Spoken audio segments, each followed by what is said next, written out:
Alright, so I'm here in my backyard and I have mushrooms growing from all the rain.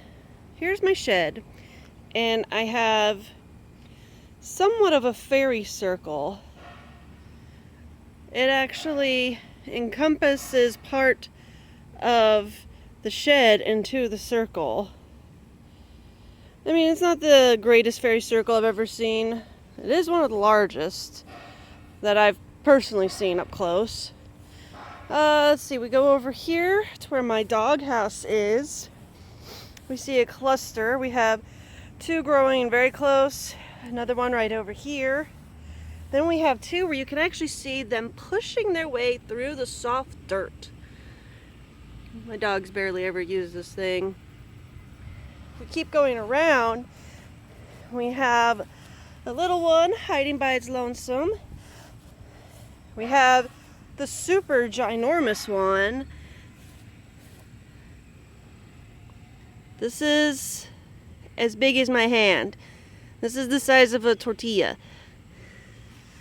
If I think it's any bigger, it can start freaking calling its aliens back to the mothership. Then we have another two that are large, but about the width of my palm.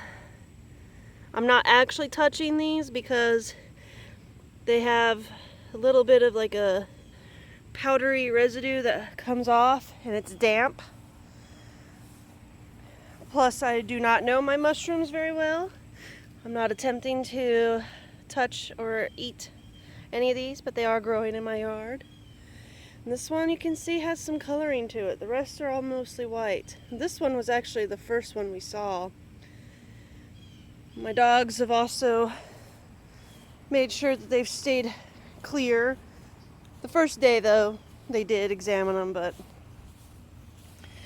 this one's got a skinny stem. You can see there's some white spots on the grass nearby.